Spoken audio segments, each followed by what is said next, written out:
اختلافات مثلا تو دراویش زیاده، یا مثلا برنامه‌های دیگه که حالا اسم نمیخوام ببرم.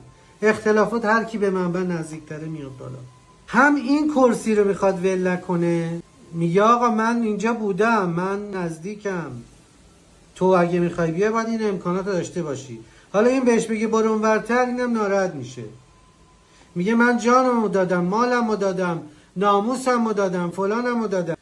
ولی اینو نفهمیده که خدا تمکین میخواد.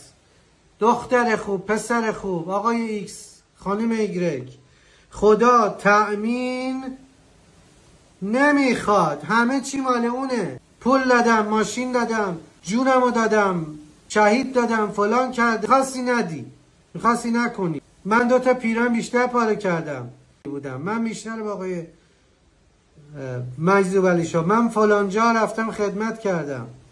خود